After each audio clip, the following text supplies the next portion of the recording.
Olá, e aí, tudo bem? Bom, eu estava passeando aqui pelo DSM-5 e embaracei aqui com algumas informações que eu resolvi compartilhar com vocês, né? Eu estava justamente pesquisando aqui sobre depressão e encontrei uns dados aqui, no mínimo, intrigantes. Olha só, o Brasil é o país com maior prevalência dessa doença na América Latina, de acordo com o relatório de depressão e outros transtornos mentais, que é a Organização Mundial de Saúde. Bom, na sequência aqui, a gente vai ver. Assim, segundo o DSM-5, que é o Manual Diagnóstico e Estatística de Transtornos Mentais, os critérios diagnósticos devem, além de permanecer por 2 semanas, interessante que essa forma de avaliação da depressão, ela não existia até essa última alteração que foi feito, né, por volta de entre 2022 e 2024, onde eles, tipo assim, se antes uma pessoa com uma questão emocional, ela, quando fosse um psiquiatra, se ela de 0 a 10, a possibilidade de ser diagnosticada depressiva, se fosse 3, então agora aumentou para 8, a possibilidade dessa mesma pessoa ser diagnosticada depressiva. Por quê? Além de, tipo assim, ter facilitado a possibilidade do diagnóstico em relação aos sintomas, reduziu consideravelmente o tempo de influência que aqueles sintomas pode estar afetando ali o paciente, né? Por exemplo, 2 semanas, uma pessoa, a partir do momento que ela começa a sentir alguns incômodos, ela já pode ser diagnosticada uma pessoa depressiva. Claro, foi mantida ali aquela questão do baixa intensidade, média intensidade ou alta intensidade, né? Mas eu acho que, diante do quadro que nós vivemos, a possibilidade é que daqui a pouco metade da população brasileira vai estar sendo diagnosticada depressiva, na forma como eles estão colocando. E aí eu fico ali tentando entender o porquê, qual que é o objetivo, o que está por trás disso. E o pior de tudo é que mais pra frente, eu não sei se é a vontade de encontrar uma explicação, eu comecei a me embaraçar com algumas explicações que, por sinal, até não coloquei nesse contexto aqui, até para não passar mais de maldade, mas aproveitar o gancho aqui e comentar que a OMS, ela tem hoje 77 anos de existência e ela é mantida por todos os países, né, que são associados à ONU, né? Quer dizer, não exatamente todos, mas uma maioria absoluta, né? Hoje são, se eu não estou enganado, 194, onde nós temos 206 no total. Então, o que acontece? Essa parte do valor que ela recebe não é só o repasse oficial, né, que vem ali de impostos e tal, né, que é o acordo que se tem com todos os países que são relacionados à ONU, mas também de doações de empresas que resolvem ir lá e dizer, não, olha que legal, eu vou te dar aqui, vou ser generoso com você, eu vou te dar aqui alguns milhões. Por exemplo, assim, a indústria farmacêutica fulana de tal, que produz o psicotrópico tal, chega lá e faz, não, vamos contribuir aqui com você, claro, você é uma empresa importante e tal, você não vê que essa coisa não uma para outra, né? E aí tá tudo certo, porque ela precisa dessas doações, ela vive disso. E tá tudo bem, né? Então, na sequência aqui, nós vamos ver aqui que além de permanecer por 2 semanas, serem suficientes para prejudicar o funcionamento psicossocial ou causar sofrimento significativo ao indivíduo. Para preencher o diagnóstico de depressão, precisa ser ao menos 5 sintomas a ser percebido, né? Tá mais ou menos ali, tipo aquela lerdeza, perda da libido, a falta de sono, a perda do apetite, o apetite acima do normal. Então, ele vai avaliar ali e vai ver, não, você, em quanto tempo acontece isso com você? E assim, não, realmente, aqui, já vou lhe passar aqui, assim, você está com uma depressão leve e tal, e pronto, está tudo certo. A partir dali você entra para a estatística. O Brasil ocupa uma posição preocupante no ranking The Mental State of the World, o estado mental do mundo, publicado no começo do mês pela plataforma Neuroteca. o que mapeia a qualidade da saúde mental ao redor do mundo. Ou seja, olha só que informação importante, né, que ela traz aqui pra gente. Bom, na sequência nós temos aqui uma pesquisa que está sendo inclusive divulgada por essa plataforma. Tem uma pesquisa feita no total de 71 países, nós, incluindo o Brasil, né, que aparece em quarto lugar, posição entre os piores, ou seja, com nota de 53 de um total de 110. Brasileiros estão entre os que mais relatam sentir estresse e dificuldades com a parte mental de sua saúde. O que será que acontece? O que será que leva o brasileiro a ser um dos que mais está propenso a passar por isso? O número de pessoas que sofrem de doenças mentais comuns está aumentando no mundo, no caso, principalmente em países com baixa renda. Eu não creio que a depressão esteja diretamente ligada à questão de baixa renda, mas é um fator agravante, sem sombra de dúvida.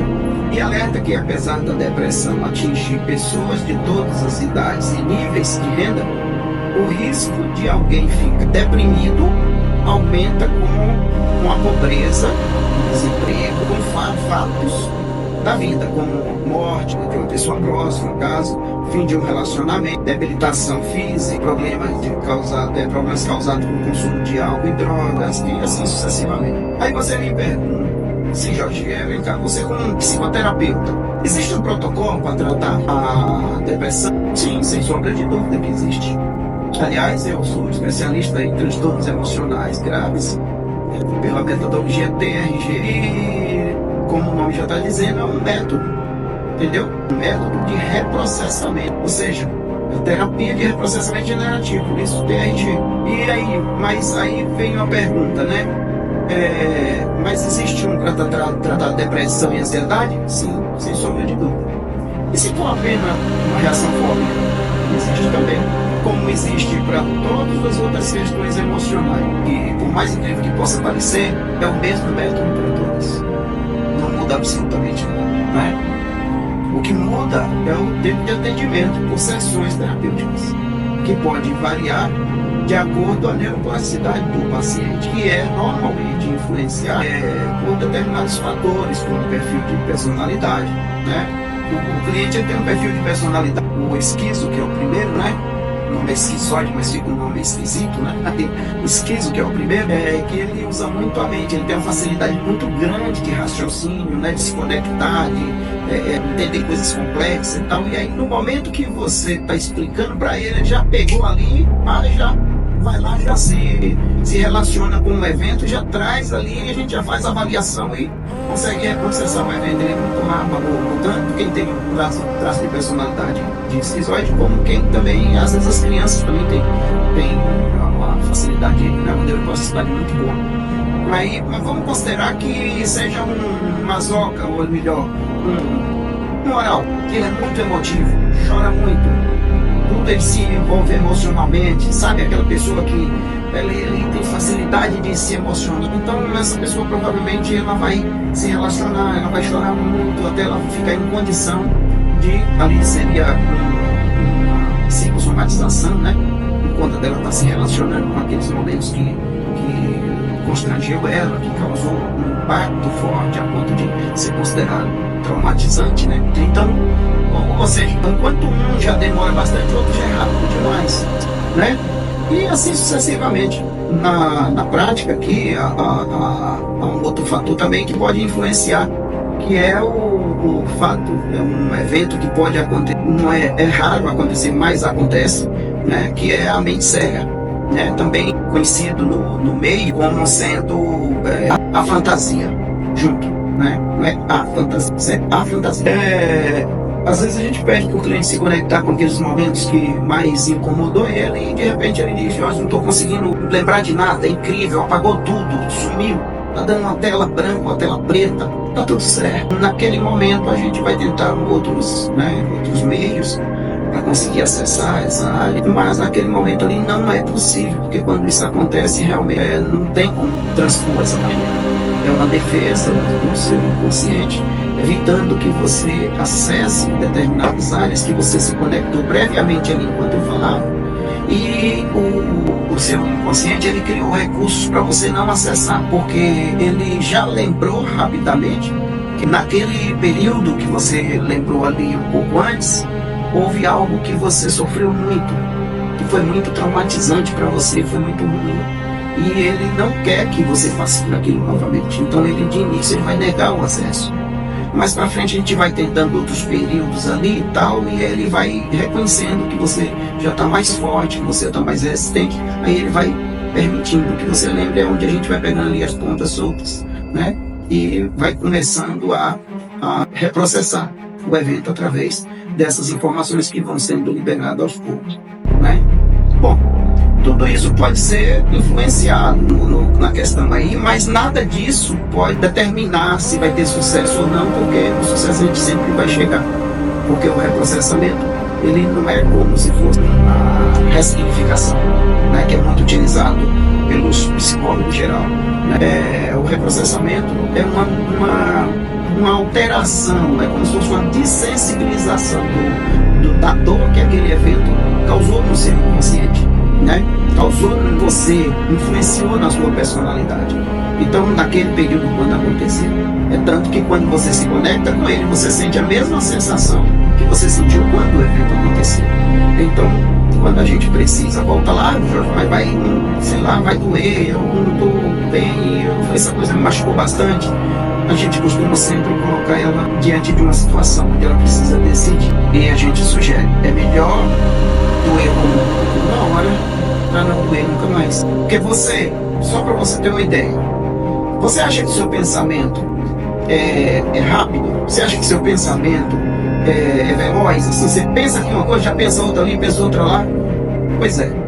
Provavelmente você esteja dizendo que o seu pensamento anda mais rápido do que qualquer velocidade. Ótimo, quando você usa o seu pensamento, você está usando o seu córtex, né? O seu neocórtex pré-frontal. E aí o que acontece? O seu inconsciente, né, que é usado, foi denominado pelo Paul David McCline, né, sobre o estudo do cérebro triano, denominou ele, ou melhor, batizou ele de cérebro reptiliano. Ele é 16 vezes mais rápido do que o seu córtex. Imagina, se o seu pensamento é rápido, o seu pensamento voluntário, você imagine o seu pensamento involuntário, ou seja, a velocidade com que, através de um gatilho, você consegue acessar uma dor que está há 20, 30, 40 anos lá atrás, e você vai começar a sentir reações como se você estivesse revivendo aquele momento, porque houve um gatilho que, sem que você percebesse, você viu, sentiu, foi um cheiro, uma frase, uma canção, né, uma cor de camisa, uma estampa, qualquer coisa. E aquilo remeteu a essa lembrança. E você começa a reagir como se você estivesse vivendo aquela dor. Quando você tinha 3, 4, 5, 8 anos de idade. Imagina. Então o que acontece? Você vai passar por isso aí, vai acessar essas dores, e a gente vai reprocessar essa dor, vai dessensibilizar essa dor, que normalmente ela vai bater ali num pico de 10, e a gente vai reprocessar ela, e ela vai baixando para 7, para 5, para 3, para ver, saindo do evento quando ele zerar. E agora você vai poder lembrar daquele evento conscientemente, e ele não vai ter nenhum poder mais sobre você. É algo assim simplesmente extraordinário, né? Pois é, o Brasil, vamos dando a sequência aqui, né? O Brasil é o país com maior prevalência dessa doença na América Latina, de acordo com o relatório de depressão. Na prática, se a gente parar para pensar, o Brasil, ele tem algo assim um tanto enigmático. Tem umas coisas, aliás, foi principalmente isso que me levou a comentar isso aqui com vocês. Porque o Brasil, ele é tão triste, tão feio em relação a essa questão, né, essas doenças emocionais, né, doenças mentais. E por incrível que pareça, temos aqui uma informação que me deixou assim pasmo, e também pode pasmar vocês, né? Nós somos o 8º maior contribuinte financeiro da ONU, ou melhor, da OMS. Imagine aí, pense aí que em um número de 184 associados à ONU, todos eles relacionados para contribuir financeiramente com a OMS, e nós temos a 8ª mais generosa contribuição entre as de responsabilidade fiscal, né, social, e as doações que é dada pelas generosas indústrias farmacêuticas e outras indústrias, né? Então, o que pode justificar, será? Você seria capaz de analisar, avaliar a situação e conseguir chegar ao denominador, né? O Brasil é o país que dá a 8ª maior contribuição financeira à OMS. Além disso, é o país que está presente a concepção da entidade. Olha que beleza, rapaz. Quer dizer que nós fazemos isso não é de agora, desde 1945. Né? A OMS tem 77 anos. Então, olha só que generoso. A nossa saúde era para estar muito bem avaliada, inclusive, né? E seria interessante que a gente conseguisse ter programas sociais, que aliás a OMS existe justamente para isso, né? Para trabalhar essas questões sociais ligadas à saúde, né? De uma forma geral, claro. Bom, aí vem aqui a participação do Brasil na ONU é pautada por princípios de valores que refletem sua posição comprometida com os direitos humanos, a paz e o desenvolvimento sustentável. Nossa, achei assim muito lindo isso aqui por sinal, né? A ideia era contribuir, ou melhor, compartilhar com você o quadro do Brasil em relação à nossa situação a nível mental. E eu gostaria que vocês acordassem para uma situação que é muito interessante, que nós somos hoje, diante do última pesquisa divulgada pela própria OMS, nós já somos aproximado de 6% da população afetada por depressão e já chegando aos 11,5% aproximado com ansiedade. E o que é que tem sido feito para conseguir apoiar, conseguir abraçar essas pessoas, conseguir tratá-las? De alguma forma tem sido feito, mas o investimento está tão alto em tratamentos medicamentosos que o que nós vamos conseguir com isso é apenas aumentar as estatísticas, né? Crescer números, tornar números cada vez mais assustadores. Toda vez que a OMS fizer uma pesquisa, ela vai nos trazer números assim que nem os próprios serviços de pesquisa estão conseguindo dar números exatos mais, porque o volume, com essa mudança nos critérios de avaliação, com certeza os números vão aumentar muito, né? Que se antes já chegamos aos 5,7%, você imagine daqui a uns 2 anos com esse número. Então a ideia é chamar a sua atenção para que você consiga trabalhar melhor a sua saúde mental, buscar ajuda, né?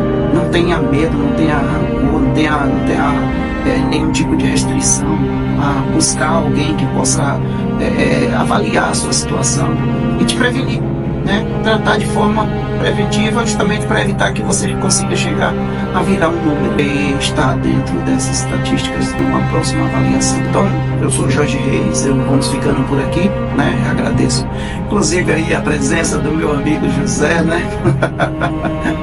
Oh, meu irmãozinho, Deus abençoe, viu? Felicidade para você e obrigado pela atenção aí. Então, vamos ficando por aqui. Deus abençoe a todos vocês que estão vendo aqui e que provavelmente verão a gravada lá na página 23/4/2025.